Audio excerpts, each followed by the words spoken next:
नमस्कार, मैं हूं दीपक चौरसिया। न्यूज नेशन ने एक बड़ा खुलासा किया है और यह बड़ा खुलासा है धर्मांतरण जिहाद को लेकर। किस तरीके से मेवात में धर्मांतरण जिहाद कराया जा रहा है। हमारे सामने एक दलित भाई भी आया और उसने बताया कि कैसे उसका नाम बदल दिया गया, उसका नाम मोहम्मद अनस कर दिया गया और उसके बाद उसे 400 से 500 अलग अलग मस्जिदों में पिछले 2.5 साल के दौरान रखा गया। यही नहीं, नमाज पढ़वाई गई, उससे गोमांस खिलवाया गया, गोकशी करवाई गई।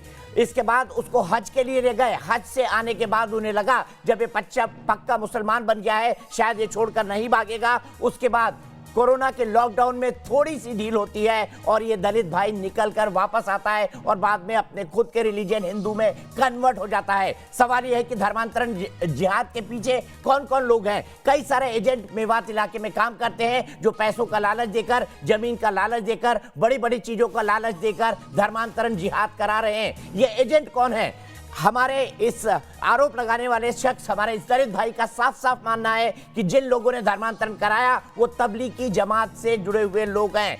न्यूज नेशन के इस खुलासे के बाद लगातार ट्विटर पर ये खबर ट्रेंड कर रही है। पूरे देश ने इस खबर को हाथों हाथ लिया है। ट्विटर पर कल 11 घंटे ये खबर नंबर 1 पर टॉप ट्रेंड बनी रही और सब इस धर्मांतरण जिहाद का और खुलासा जानना चाहते हैं। इसीलिए हम फिर से आए हैं एक बहन की दिल दहला देने वाली दास्तान हम थोड़ी ही देर में आपको दिखाएंगे। धर्मांतरण जिहाद की काली कहानी पीड़िता बहन की जुबानी। लेकिन उससे पहले एक ब्रेकिंग न्यूज ये है कि अनिल विज जो हरियाणा सरकार के गृह मंत्री हैं, इन्होंने इस पूरे मामले का संज्ञान लिया है और संज्ञान लेने के बाद कठोर कार्रवाई करने की बात कही है। इससे पहले मेवात में मिनी पाकिस्तान का जब मामला उठाया था तो खुद मुख्यमंत्री मनोहर लाल खट्टर नूहू गए थे और वहां पर कई कानूनों को लाने की बात की थी। धर्मांतरण कानून उनमें से एक है। आज अनिल विज का क्या कहना है, कल अनिल विज का क्या कहना था इस खुलासे के बाद, आप सुनिए।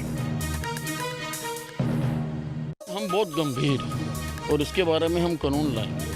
हम किसी को भी जो शादी के प्यार के जाल में फंसाकर धर्मांतरण करने की इजाज़त नहीं देंगे। ये जो अगर ऑर्गेनाइज्ड मुहिम चल रही है तो हम उसको जड़ों से उखाड़ देंगे। सख्त कानून लाएंगे? बिल्कुल, बहुत सख्त कानून लाएंगे।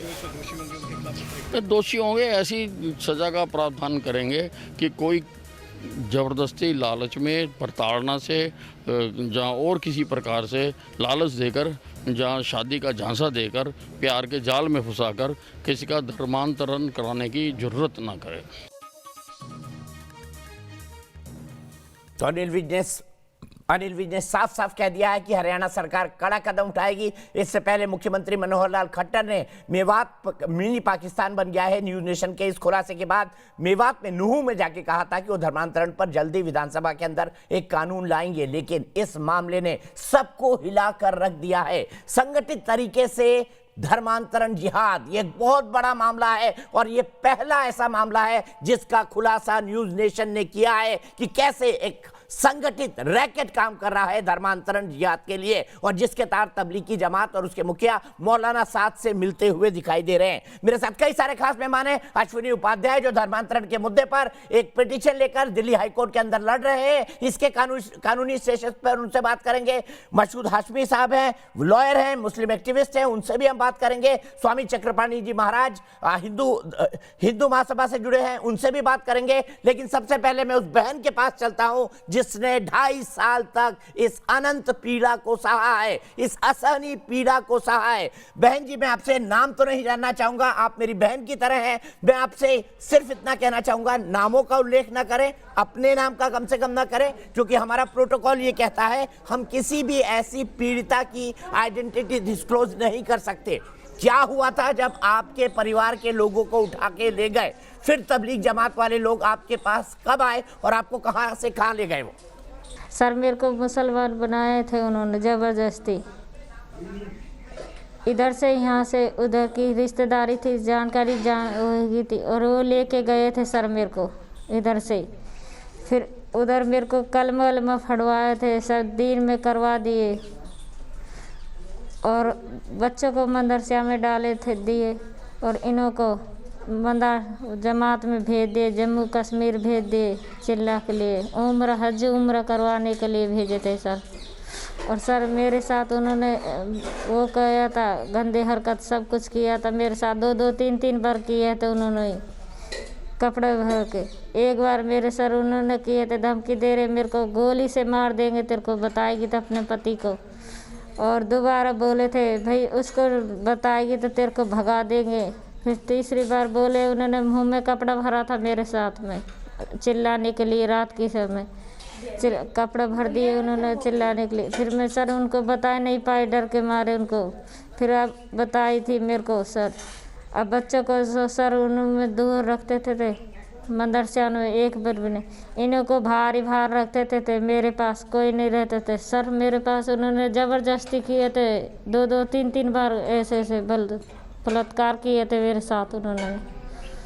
कौन कौन लोग थे बहन, आप ये नाम बता पाएंगी? और क्या आपने इनकी शिकायत पुलिस से की है? हाँ सर की थी। उसका एक का नाम तो सर उसका नाम है मुनफेद है, और एक का नाम है सत्तार, एक का नाम है सबीर सर, एक का नाम है वो रथिका सर। अच्छा मुझे बताइए, जब आप मेरे साथ बलात्कार किया उन्होंने, जब आपने ये कहा मैं तो हिंदू हूं, मैं धर्म परिवर्तन नहीं कराना चाहती, तो आपसे क्या कहा उन्होंने? क्यों कलमा पढ़वा लिया, कैसे पढ़वा लिया? सर मेरे को जाने उन्होंने क्या क्या खिला दिया, क्या क्या करे, जो दिमाग बुद्धि फिरा दी थी उन्होंने मेरे को। कलमा फटवाया उनको, फिर उनने इनको भी वो भेज दिए। मेरे को भी जमात में ले गई थी औरत, 3 दिन की मैं जमात में गई थी सर। मैं मेरे को बता रही थी नमाज पढ़ना सीखो बहन, कलमा सीखो, जन्नत में जाओगी, वो करोगी सर। और तो आपने बोला नहीं हिंदू लोग भी अच्छे काम करते तो वो भी जन्नत में जाते हैं, स्वर्ग में जाते हैं? आपने कभी बोला नहीं उनको ये बात? सर मेरे को तो उन्होंने पता नहीं क्या क्या खिलाए, पता है जो मती फिरा दी थी सर। मेरे को आदमी को भी नहीं रखे है पास में, मेरे पास तो बच्चों भी नहीं रहते थे मेरे पास, तो बच्चों को भी दूर रखते थे, वो मदरसा में डाल देते थे बच्चों को भी नु कहते थे भाई उर्दू पढ़ोगे और हिंदी पढ़ोगे जब तो मार डालेंगे, उर्दू पढ़ना बच्चे। इस दौरान क्या आपके परिवार से, आपके पति से आपका कोई संपर्क रहा? आपने कहा बच्चों से दूर रखते थे, पति से या परिवार के किसी अन्य व्यक्ति से, माँ बाप से, रिश्तेदारों से, क्या वो आपके हालचाल के बारे में जानते थे? सर इधर के यहाँ से थोड़ा प्यार मोहब्बत ही गए थे, इधर से यहाँ से रिश्तेदारी ही गई थी, उधर को यहाँ पे जान पहचान ही गई थी, इसलिए जान पहचान होगी सर। वो ज़बरदस्ती ले गए थे मेरे को सर यहाँ से।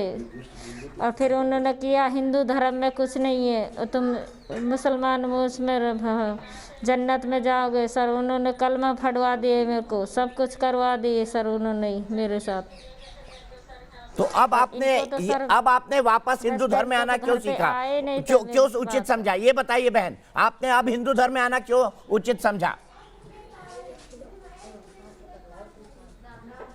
सर मैंने रात वहाँ से बड़ी वो से मौका दे के भगाई। अब भी मेरे को तो सर धमकी दे रहे थे, वो कह रहे इसको जाना नहीं देंगे और मुसलमान ही रहेंगे, 5 गोली से मार डालेंगे, 5 लाख रुपए देंगे किसी और बंदे को, उससे दोनों बंदों को मार दो, हिंदू बनेंगे तो। ये सर मेरे को तो पता नहीं सर उन्होंने क्या क्या खिलाया क्या क्या नहीं। अच्छा आपने कभी उनके पास हथियार भी देखे? आपने कहा गोली से मार दो, क्या कभी आपने तबलीगी जमात के लोगों के पास हथियार देखे, हथियारों का इस्तेमाल किया उन्होंने आपको डराने धमकाने के लिए? हाँ सर, वो मेरे हस्बैंड को सर बारात को 12 बजे भी ले गए थे उठा के घर से, और मैंने देखे हुए सर 4 जने ही गए थे, 5 ये इसको ले गए उठा के खेतों में मारने के लिए।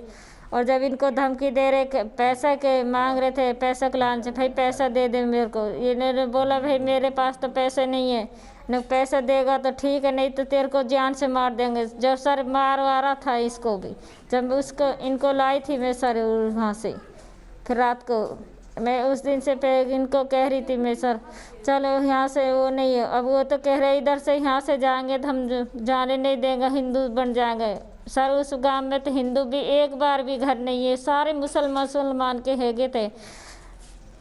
उन्होंने मौका नहीं दिया सर मेरे को निकलने के लिए। मैं तो कपड़े लेकर आई थी, बस 2 जोड़ी कपड़े लेकर आई थी, बड़ी मुश्किल से वहाँ से अपनी जान लेकर आई हूँ, मेरे बच्चों को और अपने हस्बैंड को लेकर आई थी बस सर। मैं तो मेरे तो सारे सब कुछ उधर ही छोड़ आई थी। मेरे को तो सर आने ही नहीं दे रहे, मेरे को तो धमकी मिल रही है वहाँ से, भाई आएंगे तो वहाँ से जाओगे तो भाई मारेंगे, तो मन के गोली से मार देंगे जान से। अच्छा आप ये बताइए, आप निकली कैसे वहाँ से, जहाँ आपको रख रखा था वहाँ से निकली कैसे? मिलनी चाहिए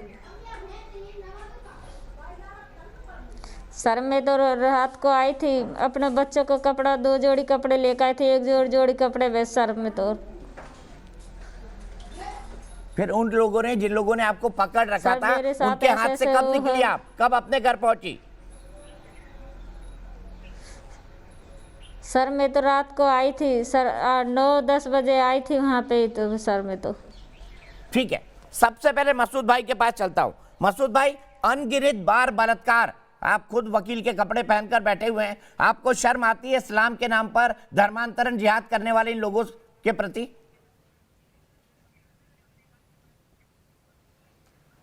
दीपक, एक तो मैं वकील नहीं हूं, ना मैं वकील के कपड़े पहने बैठा, मैं तो ऐसे एक कैजुअल सा ब्लेजर मैंने डाल लिया। और दूसरी बात यह है, कल से आप बराबर बहुत बहुत बड़ी तैयारी करके, चूंकि मुझे मालूम है आजकल मीडिया को कहां से स्क्रिप्ट मिलते हैं, आरएसएस या भारतीय जनता पार्टी के ऑफिस से स्क्रिप्ट मिलते हैं, आप लोगों को कहा जाता है कि सर ये कहानी की स्क्रिप्ट तो मेवात से आई है, समझ में नहीं आ रहा, मेवात से आई है। अगर आपके पास जवाब नहीं है, उलझुल एलिगेशन मत लगाइए मसूद जी, उलझुल एलिगेशन मत लगाइए। मैंने आपसे कल भी सर पैर की बात करिए, लोग आपसे सुनते हैं, सर पैर की बात करिए इससे। हिंदुस्तान और अगर आरएसएस और बीजेपी से भी अगर इस बहन की कहानी आई है जिसका अनगिनत बार मुसलमान तबलीगी जमात वालों ने बलात्कार किया है, तो 100 बार चलाऊंगा, 100 बार चलाऊंगा। मैं कह रहा हूं, ये आरएसएस बीजेपी ने 100 बार चलाऊंगा कहानी। अगर किसी के साथ अन्याय हुआ है, आरएसएस बीजेपी कह रहा है तो मैं चलाऊंगा, मसूद कह रहे हैं तो भी चलाऊंगा। अरे खामोश होकर बात सुनो मेरी, मुझे बुलाया तो मेरी बात सुनो। कुछ भी उठपटांग बोलने लगते हैं आप, हिंदुस्तान का तर्क के नाम पर कुछ भी उठपटांग बोलने लगते हैं आप। मुसलमान खुद भूखा नंगा है, हिंदुस्तान का मुसलमान खुद भूखा नंगा है, उसके बाद यहाँ भी बैठ के जिहाद कर रहा है, तो वो क्यों किसी हिंदू को बुला के पैसे देगा? अरे कितना कंट्राडिक्शन है, कितना कंट्राडिक्शन है तुम्हारी कहानी के अंदर, तुम खुद सोचो। अभी तो वो पैसे दे रहा था, अब वो ले रहा था, पैसे दे रहा था या ले रहा था, हथियार तुम कोशिश कर रहे हो कल से इनके मुंह में अपने शब्द डालने की, लेकिन कामयाब नहीं हो पा रहा है। ठीक है, हमारी ये वाली फिल्म चलेगी नहीं। कोई अच्छा स्वामी चक्रपाणी महाराज जी ये कह रहे हैं कि बीजेपी आरएसएस ने स्टोरी दी, मैंने माना दी, मुझे दी नहीं पर मैंने माना दी। तो एक बहन जिसके साथ बार बार बलात्कार हुआ है धर्मांतरण जिहाद के नाम पे, उसकी बात के उसको सच को देश के सामने लाना अगर गुनाह है तो मसूद जी मैंने किया है, ये गुनाह मैंने किया है। क्या कहेंगे चक्रपाणी जी? सिर्फ चक्रपाणी जी की आवाज। दीपक जी अगर ये गुनाह है तो देश का हर राष्ट्रभक्त गुनाह करेगा, किसी को न्याय दिलाना गुनाह नहीं होता। और इनके यहाँ ये जिस प्रकार से जिसका समर्थन कर रहे हैं वहां पे धर्म परिवर्तन कराया जाता है और रेप कराया जाता है, ये इनका धर्म है। शर्म आनी चाहिए, चुल्लू भर पानी में डूब के मर जाना चाहिए ऐसे धर्म को मानने वाले लोग। और ये जो अपने आप को दाऊद का भाई बता रहे थे कल, जो बम विस्फोट का दोषी है, जो अंतरराष्ट्रीय आतंकवादी है, उसको बता रहे थे कि हम उसका छोटा भाई है, वो आप पे इल्जाम लगा रहे हो। आरएसएस बीजेपी पे बोल रहे, इनकी औकात नहीं है बोलने की, ये उसके खिलाफ एक शब्द नहीं बोल सकते।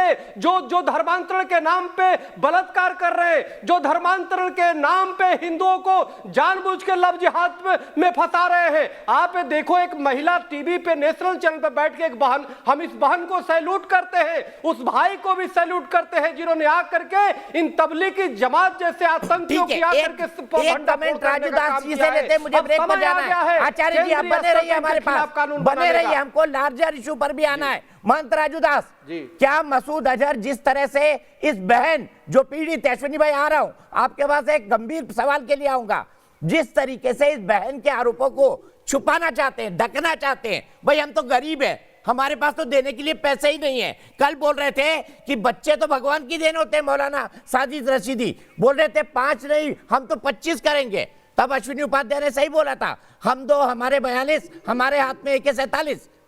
बताइए बताइए, देखिए- क्या कोई देखिए, बहन ऐसा दीपक झूठा जी- आरोप लगा सकती है? दीपक जी, पहले तो आपके चैनल के माध्यम से मैं मांग करूंगा कि ये जो परिवार है इसको सुरक्षा व्यवस्था मुहैया कराई जाए, नहीं तो जो ये आपके चैनल पे आतंकवादी बैठा हुआ है मसूद, ये आतंकवादी है। ऐसे लोग जब ऐसे पीड़ित बहने के साथ ऐसे मौलाना मिलकर, ऐसे धर्म गुरु मिलकर, ऐसे मुस्लिम धर्म को मानने वाले लोग जब बलात्कार कर सकते हैं, धर्म परिवर्तन करा सकते हैं, ये काला कोट में बैठा आतंकवादी इसकी हत्या भी करवा सकते हैं। इसके नाते हमारी मांग है, पहले तो सुरक्षा व्यवस्था मुहैया कराई जाए। दूसरी बात, शर्म इस बात की है, ऐसे लोगों को चुल्लू भर पानी में डूब के मर जाना चाहिए। ऐसे बुद्धिजीवी वर्ग के आदमी, पढ़ा लिखा तबका के आदमी, काला कोट पहना हुआ है, जब वो बहन चीख चीख कर, रोकर, चिल्लाकर बोल रही है मेरे साथ 5-5, 6-6 लोगों ने बलात्कार किया, और चैनल पे खुल के बोल रही है, वो शर्मा भी नहीं रही है, फिर भी इस बदतमीज को शर्म नहीं आ रही है। ये बता रहे आरएसएस करा रहा है, बीजेपी के आप एजेंट हो। दुर्भाग्यपूर्ण घटना है, जब आप सही बात को रख रहे हो तो आप बीजेपी के एजेंट हो जा रहे हो, मैं बात को रख रहा हूं तो मैं भाजपा का प्रवक्ता हो जा रहा हूं। ऐसे बदतमीज, ऐसे आतंकवादियों को आप चैनल पे बैठाकर आप देश और दुनिया को क्या बताना चाहते हो? ठीक है, अश्विनी उपाध्याय जी के पास चलते हैं। अश्विनी जी, मेरा सीधा सवाल, अब लीगली इस परिवार को कैसे प्रोटेक्शन दिया जा सकता है, क्योंकि आरोप बेहद गंभीर है। इस तरह का इतना बड़ा मामले का खुलासा धर्मांतरण का आज तक नहीं हुआ है, और दलित परिवार है ये पूरा। हम लीगल क्या प्रोटेक्शन दे सकते हैं इनको? दीपक जी, मैं इस समय सुप्रीम कोर्ट में बैठा हूं, यहीं से अपनी बात रख रहा हूं। एक मामला यहां हादिया का आया था, और यह मामला हादिया से भी ज्यादा गंभीर है। मैं पूरी जिम्मेदारी के साथ कहता हूं, आपने जो खुलासा किया है, ये जो केरल में हादिया केस हुआ था, उससे भी ज्यादा गंभीर है। तत्काल हरियाणा सरकार को इस बहन को, पहले तो इस परिवार को न्याय, सेफ्टी सिक्योरिटी देना चाहिए, और तत्काल बलात्कार के अंतर्गत मुकदमा दर्ज करके वो जो 5 जिहादी जिसका बहन ने नाम लिया है, उनके खिलाफ तत्काल कार्रवाई करनी चाहिए, उनको जेल में, पॉक्सो के अंदर जेल में डालना चाहिए। अब मैं आता हूं जो लार्जर इशू है। देखिए, इनके ना कई अलग अलग टाइप के चोले हैं। कुछ सॉफ्ट जिहादी हैं, कुछ हार्ड जिहादी हैं, कुछ धर्मांतरण करते जिहाद कराते हैं, कुछ उसको डिफेंड करते हैं। एक बात मैं बताऊं दीपक जी, एक देश था पर्शिया, 90% पारसी थे, वहां मुश्किल से 5000 जिहादी गए, और 100 साल में पर्शिया को उन्होंने ईरान बना दिया। जो पर्शिया था बहुत खुशहाल था, समृद्ध था। इन जिहादियों ने जब से उसको ईरान बनाया है, वहां रोज आए दिन बम गोलीबारी होती है। न वहां आरएसएस है, न बीजेपी है, न न्यूज नेशन है, न दीपक चौरसिया है। एक देश था कुंभा, बहुत शांत था, खुशहाल था, समृद्ध था। मसूद भाई को दिखाइए। जिहादी गए, और 100 साल में कुंभा को उन्होंने काबुल बना दिया। काबुल में रोज बम विस्फोट होता है, और काबुल में न दीपक चौरसिया है, न न्यूज नेशन है, न आरएसएस है, न बीजेपी है। एक देश था बाल्हिक, शांत था, समृद्ध था, खुशहाल था। जिहादियों ने 5 साल में बाल्हिक को बल्क बना दिया, रोज बमबारी होती है, न न्यूज नेशन है, न दीपक चौरसिया, न बीजेपी, न आरएसएस। एक देश था कैके, जहां भरत का ननिहाल था, राजा दशरथ की ससुराल थी। वो कैके शांत था, समृद्ध था, खुशहाल था। जिहादी वहां गए, जिहादियों ने धर्मांतरण से कराना शुरू किया, अलग अलग तरीके के जिहाद शुरू किए, और उस कैके को पेशावर बना दिया। आज पेशावर में रोज दनादन गोलीबारी होती है, वहां पे भूखे नंगे हो गए हैं। पेशावर में लब जिहाद हो रहा है, पेशावर में धर्मांतरण करा दिया गया। पेशावर में आज लिखे आदमी हो, हलाला होता है, तलाक होता है, बहुविवाह होता है। खुशहाल था के पेशावर। वकील साहब, मैं तो समझा था पढ़े लिखे आदमी हो। आई एम सॉरी, कंबोज को इन जिहादियों ने 100 साल में बदख्शा बना दिया। जब कंबोज शांत था, समृद्ध था, आज बदख्शा में रोज बमबारी होती है। एक देश था तक्षशिला, दुनिया का अध्यात्म का केंद्र था तक्षशिला, लेकिन आज जब से वो तक्षशिला रावलपिंडी बना है, रावलपिंडी में रोज मेरी ऑडियो खोल दो भाई, मेरी ऑडियो बंद करके क्यों बिठा रखा है? न न्यूज नेशन है, आपका ऑडियो बंद नहीं है मसूद साहब, मसूद साहब आपका ऑडियो बंद नहीं है, लेकिन पढ़ा लिखा ये कंपैरिजन बता सकता है। सुन लिया ना जिहादियों ने क्या किया इन देशों का हाल। इसी पर जवाब लूंगा आपसे ब्रेक के बाद।